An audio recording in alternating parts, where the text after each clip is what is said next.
আমার দয়ার নবীকে বলতেছে, বাচ্চারে আজকে এই মূর্তি পূজাগুলো কেন ভাঙলে?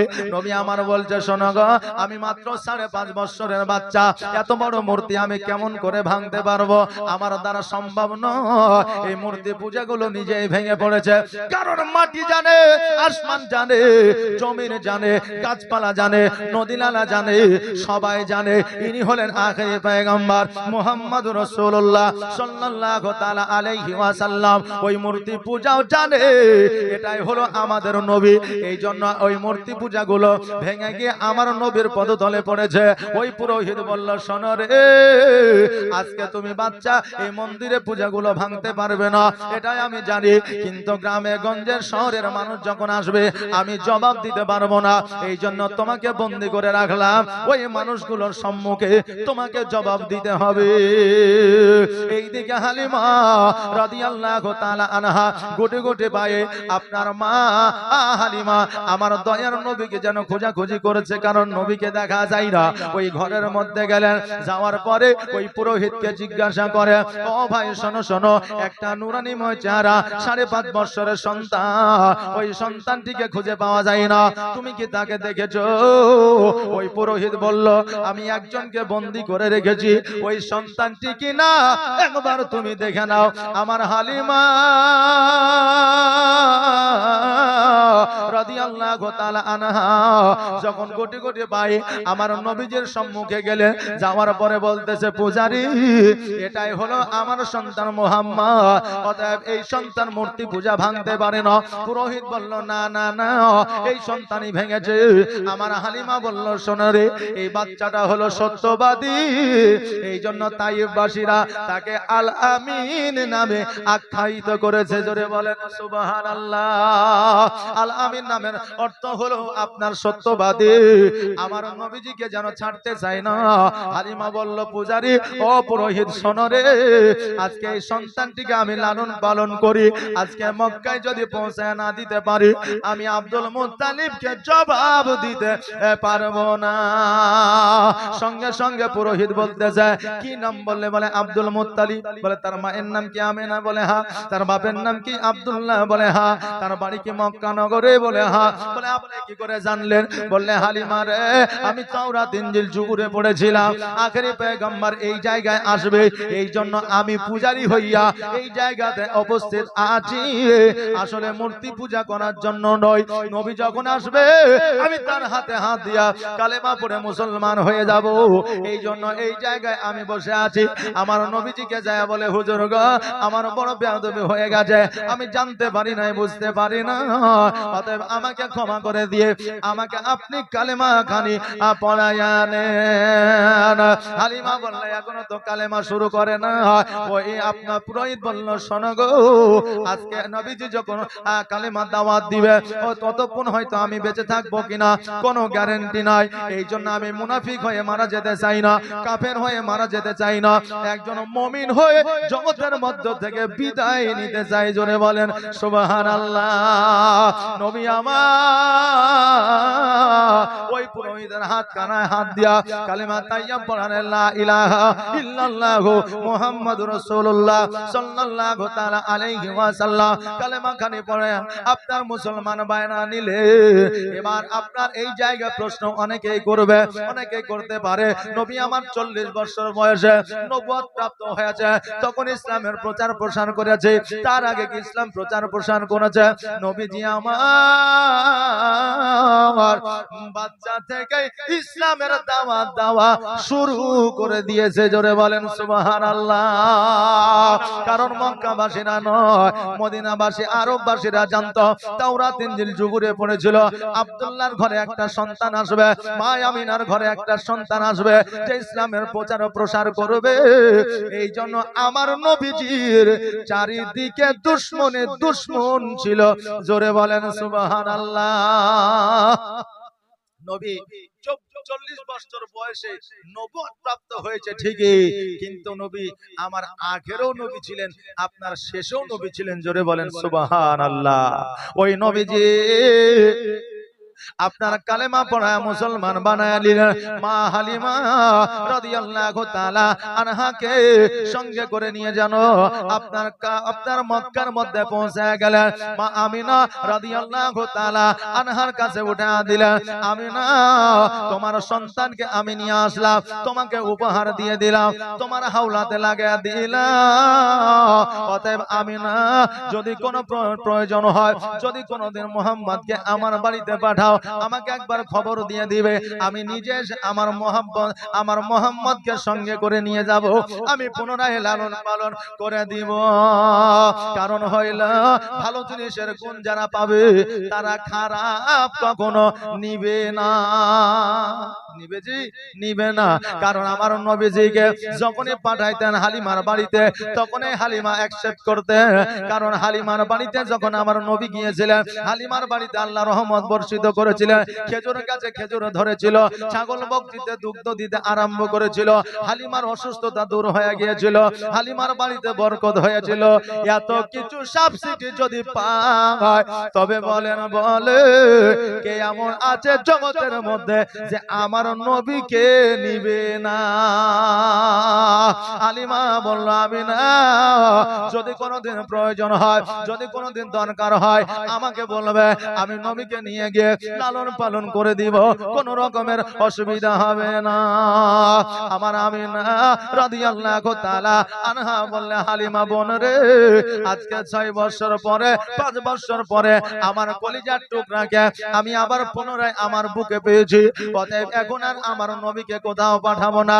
যাও যাও হালিমা, বাড়ি গেলে জলদি করে চলে যাও, কারণ হইল অনেকটা পথ, আর যদি না যাও তুমি আমার বাড়িতে থেকে যাও। হালিমা বলল, বোন রে, আমার এই জায়গায় থাকা যাবে না, এই জন্য থাকা যাবে না, আমার বাড়িতে আমার একটা সন্তান আছে। হালিমাই বলে, মা আমিনার কাছ থেকে বিদায় নিয়ে আমার হালিমা যেন পুনরায় তাকে জিন্দা করা হবে। কারণ হইল কিয়ামত পর্যন্ত কবরের আযাব এইভাবে চলতে থাকবে। জোরে বলেন সুবহানাল্লাহ। ওরে আমার মা বোনেরা, ও আমার ভাই বাপজিরা, আজকে এই কবরকে কি তোমাদের স্মরণ হয় না? মরতে হবে এই কথাটি তোমরা কি ভাবো না? কবরের আযাব সম্পর্কে কি তোমাদের ভয় হয় না? অনেক মানুষ আছে কবরে গেলে দেখা যাবে, কিন্তু কবর বলে শুধু একবার আয়, তারপরে দেখবি কবরের খবর কেমন। জোরে বলেন সুবহানাল্লাহ। কবর মুমিনদের জন্য ভালো, মুমিনদের জন্য ভালো। যারা মুমিন হবে, একটা ওই কবরটা হলো আপনার আযাবের কারখানা। অতএব কবরকে ভয় করুন আর আল্লাহ রাসূলের পথে চলুন। আমার দয়ার নবী, মায়ার নবী সাল্লাল্লাহু তাআলা আলাইহি ওয়াসাল্লাম বলেছে, বান্দারে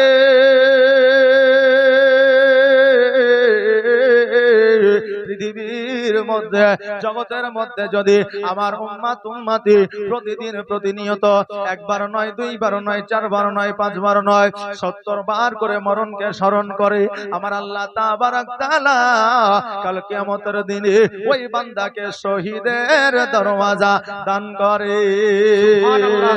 প্রতিনিয়ত প্রতিদিন যদি 70 বার করে মরণকে স্মরণ করে, আল্লাহ তাকে কিয়ামতের দিন শহীদের দরওয়াজা দান করে। ও বেরাদার, এই মরণকে স্মরণ করলে তার দ্বারা জীবনে সাগীরা কাবীরা গুনাহ হবে না। আমার নবীজি বলে, শুধু তাই নয়, আমি নবী, আমার প্রতি তার মহব্বতটা বেড়ে যাবে। আর আমার প্রতি তার মহব্বত যখন বেড়ে যাবে, আমি নবী আমার জন্য ওই বান্দাকে শাফাআত করা আমার জন্য প্রযোজ্য হয়ে যাবে। কিয়ামতের দিন আমার নবীজি উম্মতি শাফাআত লাভ করাবে। জগতের মধ্যে কিছু মানুষ আছে মুসলমান, তাদেরকেও বলা হয়, তারা বলবে নবীজি শাফাআত লাভ করাতে পারবে না, তারা বলবে নবী নূরের নয়, তারা বলবে নবী আমাদের মতো সাধারণ মানুষ। জোরে আওয়াজ দিয়ে বলেন নাউজুবিল্লাহ। ওই আমার বাবাজি ভাইরা, নবী যদি তোর মতো হইল, নবী যদি আমার মতো হইল, নবীর নাম কবরে, নবীর নাম কোরআনে, নবীর নাম হচ্ছে হাসরে, নবীর নাম হচ্ছে মিজানে, নবীর নাম আসমানে, নবীর নাম জমিনে, নবীর নাম মদিনাতুল মুনাওয়ারায়, নবীর নাম মক্কাতুল মুআররামায়। ও বাবাজি ভাইরা, আমার নবী পাক সাল্লাল্লাহু তাআলা আলাইহি ওয়াসাল্লাম মুখের থুতু দিয়ে দিয়েছেন, জাবিরের বাড়িতে খাবারে বরকত হয়ে গেছে। নবীজি আমার চোখের থুতু দিয়ে দিয়েছেন, কাফেরের চোখের জ্যোতি বেড়ে গেছে। নবী আমার পাথর কাকরকে কথা বলিয়েছে।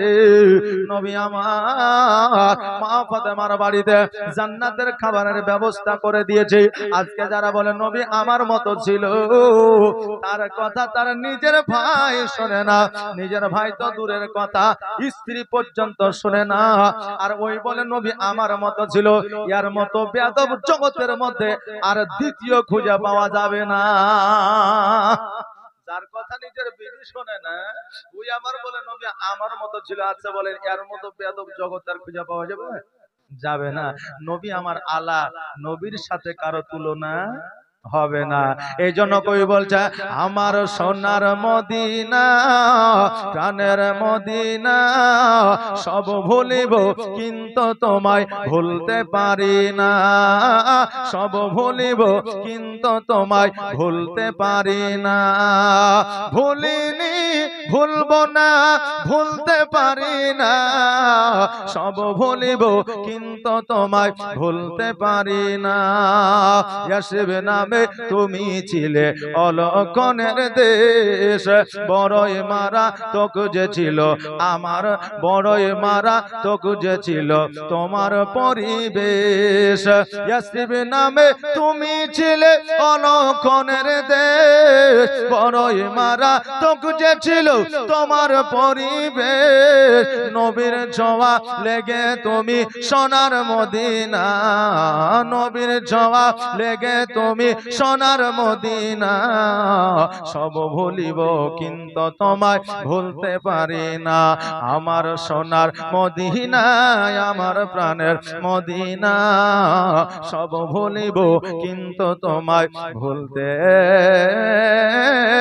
পারি না।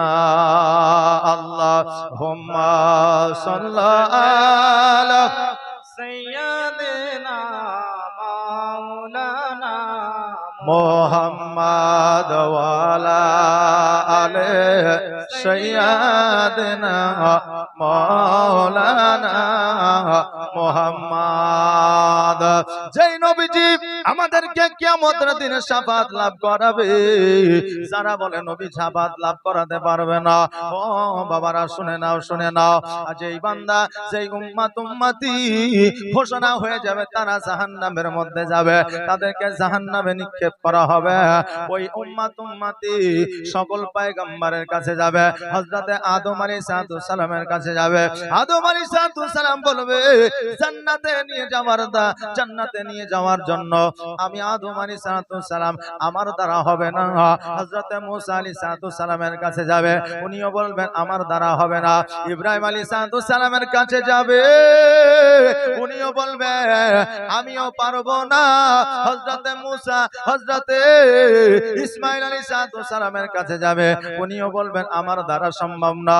মুসা কালিমুল্লাহ বলবে শোনো রে, আজকে তোমরা এক এক করে সকল পয়গম্বরের কাছে যাইতেছ, তবে শুনে নাও, শুনে নাও, তোমাদের যদি কেউ শাফাআত লাভ করাইতে পারে একমাত্র আখেরি পয়গম্বর মুহাম্মদ রাসূলুল্লাহ সাল্লাল্লাহু তাআলা আলাইহি ওয়াসাল্লাম পারবে, দ্বিতীয় কেউ পারবে না। আমার নবীজির কাছে যাবে, যাওয়ার পরে নবীজিকে বলবে ইয়া রাসূলুল্লাহ, ইয়া হাবিবাল্লাহ, নবী গো আমাদের স্থান জাহান্নামের মধ্যে হয়েছে, আমাদেরকে শাফাআত লাভ করাইতে পারবে? নবী আমার বলবে আনা হালাহা, অবশ্যই আমি শাফাআত লাভ করাবো। আমার নবী পাক সাল্লাল্লাহু তাআলা আলাইহি ওয়াসাল্লাম আল্লাহর দরবারে দোয়া করবে, ফরিয়াদ করবে। আল্লাহ বলবে হাবিব গো জীবনে তোমার দোয়া আমি ফিরায় দিই নাই, তোমার দোয়া আমি কোনোদিন ফিরায় দিব না। আজকে উম্মতের জন্য যখন দোয়া করেছো, আমি আল্লাহ তোমার সকল উম্মতকে আমি নাজাত লাভ করলাম। জোরে বলেন সুবহানাল্লাহ। জান্নাতে দিয়ে দিলাম। নবী আমার পুলসিরাত পার করাইবে। পুলসিরাত পার করাবার পরে উম্মতিরা বলবে, হুজুর গো, আজকে আমরা বড় পিপাসিত, আমাদের কলিজাটা শুকিয়ে গেছে, একটু কি পানি পান করা যাবে না? নবী আমার বলবে, তোমরা কি জানো না আমার আল্লাহ কোরআনুল মাজিদের মধ্যে লিখে দিয়েছে, ইন্না আতাইনাকাল কাউসার ফাসাল্লি লিরাব্বিকা ওয়ানহার ইন্না শানিয়াকা হুয়াল আবতার। উম্মতিরা রে, আমার আল্লাহ তাবারক তাআলা আমাকে কাউসার দান করেছে, আমি যাকে খুশি কাউসার দান করতে পারি। আমার নবীজি সকল উম্মতে কাউসারের পানি দান করবে, যেই পানি মধুর চাইতেও মিষ্টি বেশি, যেই পানি আপনার বরফের চাইতেও শীতল বেশি, যেই পানি আপনার দুধের চাইতেও সাদা বেশি, ওই পানি আমার নবীজি সকল উম্মতিকে পান করাইবে। আর ওই পানি একবার পান করিলে কিয়ামত পর্যন্ত পিপাসা লাগে না। যেই পানি পান করিলে কিয়ামত পর্যন্ত পিপাসা লাগে না, ওই পানি আমার নবীজি পান করাইবে। আজকে জগতের মধ্যে যারা বলে নবী আমার মতো ছিল, কালকে কি তারা কাউসারের পানি পান করাইবে? কাউসারের পানি তো দূরের কথা, জমজমের পানিও তারা পান করাইতে পারে না। তারা আবার নবীর সঙ্গে তুলনা করে, জোরে বলেন নাউজুবিল্লাহ। মা বোনেরা, আমার নবীজির মান ও সম্মান কতটা, আমার নবী পাক সাল্লাল্লাহু তাআলা আলাইহি ওয়াসাল্লামের মান ও সম্মান ইজ্জত আমার আল্লাহ বাড়িয়ে দিয়েছে। আর আল্লাহ যার সম্মান ইজ্জত বাড়ায় দেয়, জগতের কোন মানুষ তাকে অসম্মান করতে পারে না। নবীর দায়িত্বখানা আমার আল্লাহ নিয়েছে। জগতের কিছু মানুষ যদি নবীকে বেইজ্জতি করব মনে করে, তাদের দ্বারা কিয়ামত পর্যন্ত সম্ভব হবে না। আজকে জগতে একটা গ্রামে একটা কর্নারে থাকিয়া আজকে নবীর নামে গীবত করে। আবু জেহেল চেষ্টা করেছিল, পারে না। উতবা সাইবা চেষ্টা করেছিল, পারে না। তাদের টাকার অভাব ছিল না, পয়সার অভাব ছিল না, সৈন্যর অভাব ছিল না, লোকের অভাব ছিল না, বন্ধুর অভাব ছিল না, তবু আমার নবীকে দমন করতে পারে না। আজকে তুমি ছোট্ট একটা গলিতে থাকিয়া নবীকে দমন করবে, তোমার দ্বারা সম্ভব হবে না। হবে বাবা? হবে না। আমার নবী পাক সাল্লাল্লাহু তাআলা আলাইহি ওয়াসাল্লাম যখন মা হালিমা রাদিয়াল্লাহু তাআলা আনহার বাড়িতে যখন লালিত পালিত হইতেছিলেন, আমার নবীজি জুমরার সঙ্গে যখন ছাগল চড়াইতে গিয়েছে, যাওয়ার পরে হঠাৎ করে দেখছে যেন দুইজন ব্যক্তি এসেছে, গায়ে তাদের সাদা পোশাক, মাথায় তাদের সাদা পাগড়ি, মুখ ভরা যেন দাড়ি, নুরানিময় চেহারা। আমার নবীজির দুই হাত ধরিয়া দুইজন যেন পাহাড়ের দিকে নিয়ে যায়। জুমরা বলে, আমার নবীকে কোথায় নিয়ে যায়? জুমরা আমার নবীজির পেছনে পেছনে যায়। এবার পাহাড়ের উপরে গিয়া দেখছে যেন আমার নবীজিকে যেন শুয়ে দিয়েছে। শুয়ে দেওয়ার পরে গলা থেকে যেন নাভি পর্যন্ত চিরে দিয়েছে। আর দুই দিককার আপনার চামড়াগুলোকে, মাংসগুলোকে দুই দিকে যেন আপনার শার্ট করে ফেলা দিয়েছে। একটা মানুষের যখন হার্ট অপারেশন করা হয়, তখন দেখবেন বুকটাকে আপনার কেটে দেওয়া হয়, ওই রকম আমার নবীজির গলা থেকে যেন আপনার নাভি পর্যন্ত কেটে দিয়েছে। জুমরা চিন্তা করে, আল্লাহ, আমার ভাই মুহাম্মদ আর হয়তো জগতের মধ্যে বেঁচে নাই। জলদি করে মায়ের কাছে যায়। ছুটতে ছুটতে হালিমার কাছে গেলে, যাওয়ার পরে দুই চোখের পানি ছেড়ে দিয়ে বলে, মা, আমার ভাই মুহাম্মদ আর বেঁচে নাই। হালিমা বললে, কেন রে বেটা? বলে, মা গো, দুইজন ব্যক্তি আমার নবীকে নিয়ে গেল, পাহাড়ের উপরে নিয়ে যাওয়ার পরে গলা থেকে নাভি পর্যন্ত কেটে দিল। মা, দেরি করিও না, দেরি করিও না, জলদি করে চলো গো মা, এতক্ষণ আমার ভাই আর বেঁচে না। যেমন এই কথা বলা, আমার হালিমা তো সাদিয়া রাদিয়াল্লাহু তাআলা আনহা যেন বাবা আপনার দৌড়াতে আরম্ভ করলে। দৌড়াতে দৌড়াতে গিয়া ওই পাহাড়ের দিকে আপনার উঠতে আরম্ভ করলে। পাহাড়ে উঠার পরে দেখছে যেন আমার নবীজি একটা পাথরের উপরে মনটা ভারী করে যেন বসে আছে। হালিমা বলে, বেটা মুহাম্মদ, আজকে জুমরা বললো তোমার বুকটা নাকি চিরে দিয়েছিল, দুইজন ব্যক্তি নাকি এসেছিল। নবী আমার বললে হ্যাঁ মা। বলে ও মুহাম্মদ, আজকে তোমার বুকটা যখন কেটে দিয়েছিল এটা কি সত্যি? বলে হ্যাঁ। বলে তোমার জামাটা খুলো আমি একবার দেখি। নবীজির জামা মুবারক যখন খুললেন, খোলার পরে বুকের মধ্যে আপনার কাটা তো দূরের কথা, দাগ পর্যন্ত নাই। জোরে বলেন সুবহানাল্লাহ। নবীজির বুকে দাগ পর্যন্ত না। আমার নবীজিকে বললে ও মুহাম্মদ, তুমি যে বলছো আমার বুকটাকে চিরে দিয়েছে, সুমরা তুমি তো বলছো বুকটাকে চিরে দিয়েছে, জগতের মধ্যে এমন কোন ডাক্তার নাই, জগতের মধ্যে এমন কোন মাস্টার নাই, জগতের মধ্যে এমন কোন হাকিম নাই যে কাটার সঙ্গে সঙ্গে ওই জায়গাটা মিটা দিবে, ভালো করে দিবে। এই রকম মেডিসিন এখনো পর্যন্ত তৈরি হয় না। নবী আমার বলে মা, আমি জানি না, জানি না, আমি নিজের চোখে দেখলাম আমার বুকটাকে কেটে দেওয়া হলো। জ্বালা নাই, যন্ত্রণা নাই, ব্যথা নাই, বেদনা না, আমার মনের মধ্য থেকে কি যেন একটা বাহির করলো। তারা পরিষ্কার করে আমার বুকের মধ্যে আবার সেটিং করে দিয়ে চলে গেল। অর্থাৎ রাবিরা বর্ণনা করেছে ওই সময় আমার নবীজি আপনার কারখানাকে আল্লাহর ফেরেশতারা পরিষ্কার করে দিয়ে গিয়েছিল। জোরে বলেন সুবহানাল্লাহ। হালিমা বলছে মুহাম্মদ, আজকে মক্কা থেকে তোমাকে নিয়ে এসে লালন পালন করে দিয়েছি রে বেটা, আজকে তোমার এই অবস্থা আমি শুনলাম, পরে যদি কোনো দুর্ঘটনা ঘটে যায় আমি মা আমিনাকে জবাব দিতে পারবো না, আমি আব্দুল মুত্তালিবকে জবাব দিতে পারবো না। মুহাম্মদ আর দেরি নয়, দেরি নয়, চলো চলো তোমাকে তোমার মায়ের বাড়িতে রেখে আসি, আগামী কালকে চলে যাব। মা হালিমা যখন এই কথা বললে আমার নবীজি খুশি হয়ে গেলে। আজকে এমন কোন সন্তান আছে গো বাবা, মায়ের কথা বললে খুশি কে না হয়? স্ত্রীকে যদি বলেন তোমার মায়ের বাড়ি থেকে বেরিয়ে আসে, ওই স্ত্রী খুশি হয়ে যায়। মায়ের বাড়ির কথা শুনলে জগতের সবাই খুশি হয়ে যায়। আহারে আজকে পেরেশানির মধ্যে পড়িয়া কত আপনার যুবকেরা মা বাপের মহব্বত ছাড়িয়া কলকাতায় পড়ে আছে, চেন্নাইয়ে পড়ে আছে, আজকে কত জায়গা কাজ কর্মরত আছে। এই যে আপনাদের ঈদ চলে গেল, অনেকেই বাপের মুখ দেখে নাই, অনেকেই সন্তানকে দেখে না, সন্তানের চোখে সুরমা লাগিয়ে দিতে পারে না। মায়ের কাছে সন্তান আপনার মায়ের কদম তলে চুম্বন দিতে পারে না। কর্মক্ষেত্রে তারা বিদেশে আছে, যখন কর্ম শেষ করে বাড়ির দিকে আসে, এদের মতো খুশি জগতে আর কেউ হয় না। জোরে বলেন সুবহানাল্লাহ। মায়ের কথা শুনলে সন্তান খুশি হয়ে যায়। নবী আমার বললে মা গো কাল কখন যাবা, কোন সময় যাবা? আমার হালিমা বললে মুহাম্মদ আগামী কালকে সকাল বেলায় শুভে সাদেকের সময় রওনা হয়ে যাব। অনেক দূরের রাস্তা যেহেতু, অতএব মরুভূমির রাস্তা, সূর্যের তাপ যেন বেশি না হয়ে যায়, এই অবস্থায় আমি বার হব। সকাল হয়েছে গো। আমার মা হালিমা আমার নবীজিকে গোসল বানায়া দিলে, গোসল বানায় দেওয়ার পরে চোখে সুরমা লাগায়া দিলে, আমার নবীজিকে পোশাক পরিধান করায়া দিলে, আমার নবীজির হাতের আঙুলখানা ধরে নিয়ে মক্কার দিকে যেন রওনা দিয়ে দিলে।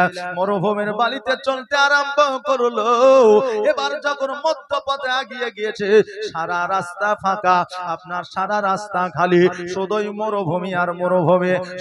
সূর্যের টেম্পারটা যেন বেড়ে গেছে। হালিমা বলতেছে মুহাম্মদ, ও মুহাম্মদ শোনো, আজকে আমরা বাবলা গাছের নিচে আরাম করে নিব। এখানে কোনো বাড়ি নাই, ঘর নাই, তবে একটা বাড়ি দেখা যায়, ওই বাড়িতে তালা মারা, ওই বাড়িতে দরওয়াজা বন্ধ, অতএব আমরা গাছের নিচে আরাম করে নিব। মুহাম্মদ বললে মা গো তুমি যেটা চাও সেটাই করো, আমার কোনো অসুবিধা নাই। আগে হেঁটে হেঁটে ভ্রমণ করতে হতো, টুকটুকি ছিল না, মোটর বাইক ছিল না, আপনার কার ছিল না। আপনার আজকে থেকে 10 বছর আগে লক্ষ্য করলে এত যানবাহন আমাদের দেশে ছিল না। ছিল জি? ছিল না। অনেকে কুটুম বাড়ি হেঁটে যেত, নাইলে সাইকেলে যেত। ও বাবা যে ভাইরা তখনকার আমলে হেঁটে হেঁটে যাইতে হতো, নইলে উটের পিঠে যাইতে হতো। তবে উট সবাই ব্যবহার করতে পারতো না, কারণ সবার কাছে তো সেই মূল্য টাকা পয়সা থাকতো না। হালিমা বলতেছে, বেটারে পেরেশান হয়ে গেছে, এলে গেছে, আসো এই জায়গায় একটু আরাম করে নি। আমার হালিমা বাবলা গাছে যেন হিলান দিয়া চোখটাকে একটু বন্ধ করেছে, অমনি যেন ঘুম চলে এসেছে। আমার নবীজি চিন্তা করেছে, আল্লাহ গো, সামনে তো একটা ঘর দেখা যায়, ঘরে তো তালা মারা আছে, ওগো আল্লাহ, এই ঘরের মধ্যে কি আছে আমি নবীজি দেখতে চাই। যারা 4 বছরের সন্তান হয়, 5 বছরের সন্তান হয়, তাদের জানার একটা আগ্রহ থাকে, থাকে না? জানার একটা আগ্রহ থাকে। আপনার বাড়িতে দেখলেন যদি বাচ্চা থাকে, তবু আপনি বুঝতে পারবেন আমার নবীজির আপনার জানার চাহিদা ছিল আলাদা, আর এখন বর্তমানে বাচ্চাদের চাহিদা হলো আলাদা। আগের বাচ্চাদের খেলাধুলা ছিল আলাদা, এখন বর্তমানে বাচ্চাদের খেলাধুলা হলো আলাদা। এখন আপনার খাওয়ার জন্য বাচ্চা কাঁদে না, এখন বাচ্চা টাকার জন্য কাঁদে না, এখন বাচ্চা শুধু মোবাইলে কার্টুন দেখার জন্য কাঁদে। আর কিছুদিন আগে তো বুঝলেন এমন একটা জিনিস ভাইরাল হয়েছে যে বাচ্চা বাচ্চা ছেলেরা পর্যন্ত টেঙ্গা টেঙ্গা করে বেড়েছে, নাকি রে? টেঙ্গা না টেঙ্গে, টেঙ্গে টেঙ্গে করে বেড়েছে। আমার বুঝলেন একটা মেয়ে আছে, বেশি বয়স না, 4 বছর হবে হয়তো, ওই বুঝলেন মোবাইলে কার্টুন ফাটুন দেখেছে, ও আবার টেঙ্গে টেঙ্গে করে বেড়াচ্ছে। তো বাচ্চা ছেলে শুনতে ভালো লাগছে। পরে আমার মিসেস বলছে যে এটা বুঝতে পারছেন না আপনি, মোবাইলে শুনেছে যে বলছে। আমি বললাম মোবাইলে আবার এরকম জিনিস আছে নাকি? সবাই যখন এই টেঙ্গে টেঙ্গে করে বেড়াচ্ছে, তখন আমি বুঝতে পারলাম যে টেঙ্গে টেঙ্গের একটা মানে আছে।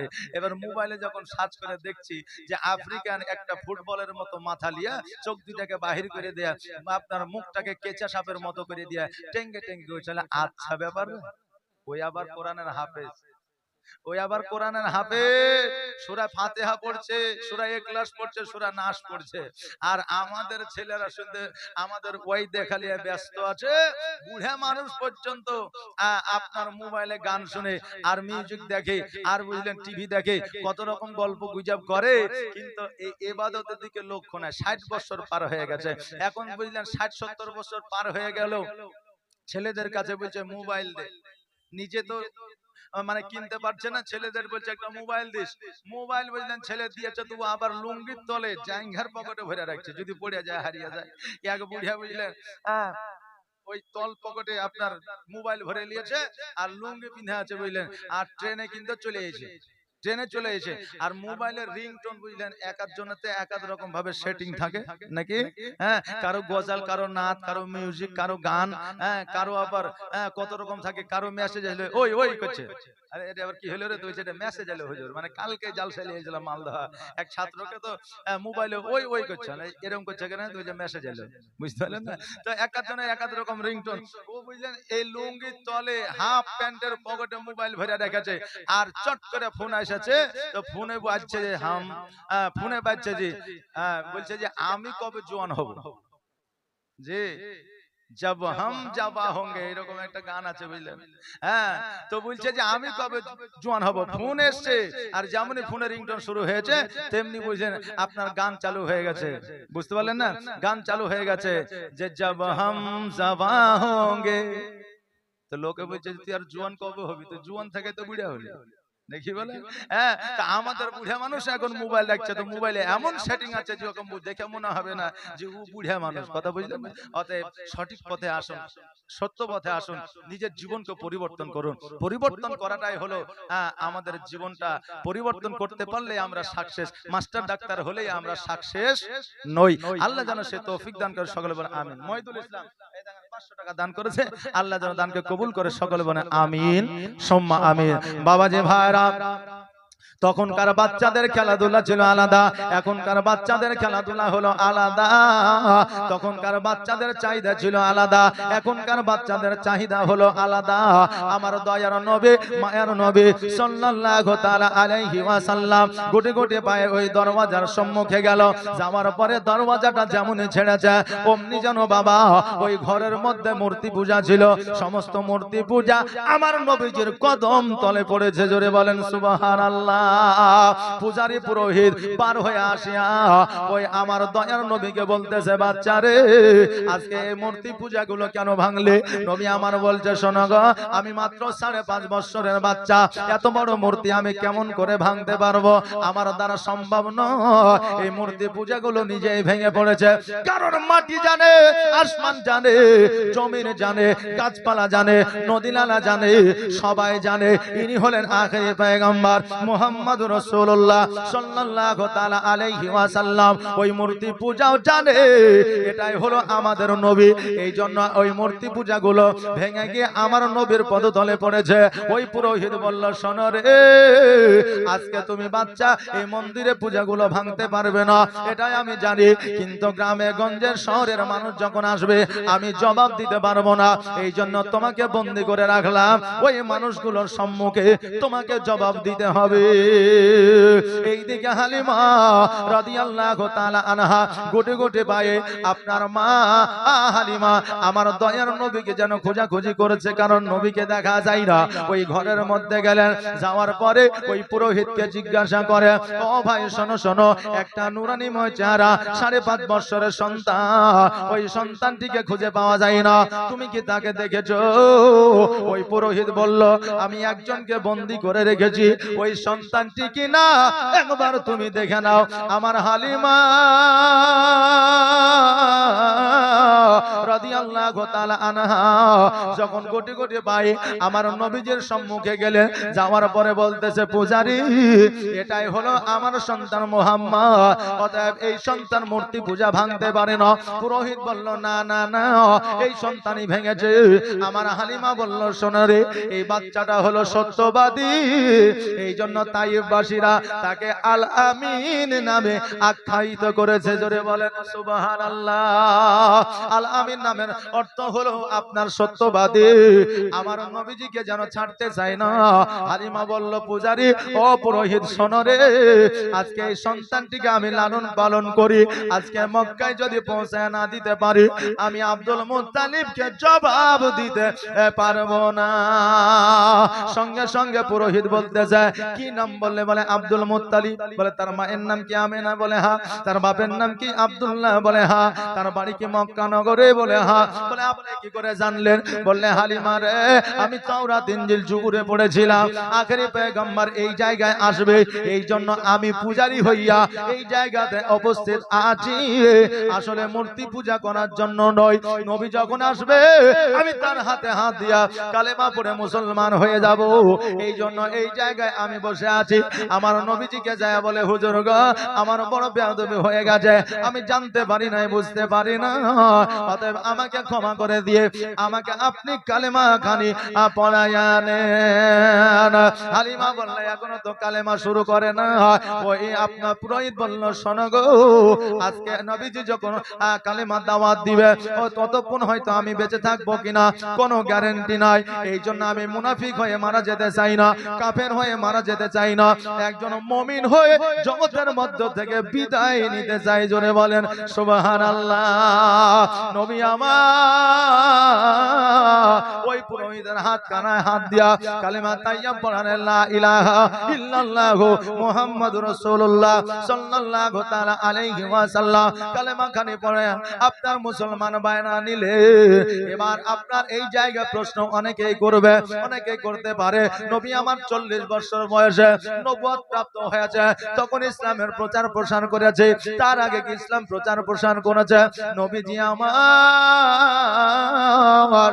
বাচ্চা থেকে ইসলামের দাওয়াত দেওয়া শুরু করে দিয়েছে। জোরে বলেন সুবহানাল্লাহ। কারণ মক্কাবাসীরা নয়, মদিনাবাসী আরববাসীরা জানতো তাওরাত ইনজিল জুবুরে পড়েছিল, আব্দুল্লাহর ঘরে একটা সন্তান আসবে, মা আমিনার ঘরে একটা সন্তান আসবে, যে ইসলামের প্রচার ও প্রসার করবে। এই জন্য আমার নবীজির চারিদিকে দুশমনে দুশমন ছিল। জোরে বলেন সুবহানাল্লাহ। নবী 40 বছর বয়সে নবুয়ত প্রাপ্ত হয়েছে ঠিকই, কিন্তু নবী আমার আগেরও নবী ছিলেন, আপনার শেষেও নবী ছিলেন। জোরে বলেন সুবহানাল্লাহ। ওই নবীজি আপনার কালেমা পড়ায় মুসলমান বানায় নিলেন। মা হালিমা রাদিয়াল্লাহু তাআলা আনহাকে সঙ্গে করে নিয়ে জানো আপনার মক্কার মধ্যে পৌঁছে গেলেন। মা আমিনা রাদিয়াল্লাহু তাআলা আনহার কাছে উঠা দিলেন, আমিনা তোমার সন্তানকে আমি নিয়ে আসলাম, তোমাকে উপহার দিয়ে দিলাম, তোমার হাওলাতে লাগিয়ে দিলাম। অতএব আমিনা যদি কোনো প্রয়োজন হয়, যদি কোনোদিন মুহাম্মদকে আমার বাড়িতে পাঠাও, আমাকে একবার খবর দিয়ে দিবে, আমি নিজে আমার মুহাম্মদকে সঙ্গে করে নিয়ে যাব, আমি পুনরায় লালন পালন করে দিব। কারণ হইল ভালো জিনিসের গুণ যারা পাবে তারা খারাপ কখনো নিবে না, নিবে না। কারণ আমার নবীজিকে যখনই পাঠাইতেন হালিমার বাড়িতে, তখনই হালিমা অ্যাকসেপ্ট করতেন।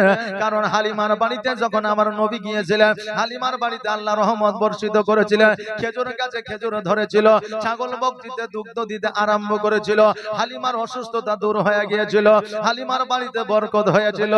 এত কিছু সাবসিডি যদি পায়, তবে বলে কে এমন আছে জগতের মধ্যে যে আমার নবীকে নিবে না? হালিমা বলল, আমি না, যদি কোনোদিন প্রয়োজন হয়, যদি কোনোদিন দরকার হয়, আমাকে বলবে, আমি নবীকে নিয়ে গিয়ে লালন পালন করে দিব, কোন রকমের অসুবিধা হবে না। আমার আমিনা রাদিয়াল্লাহু তাআলা আনহা বললে, হালিমা বোন রে, আজকে 6 বছর পরে, 5 বছর পরে আমার কলিজার টুকরাকে আমি আবার পুনরায় আমার বুকে পেয়েছি। অতএব এখন আর আমার নবীকে কোথাও পাঠাবো না।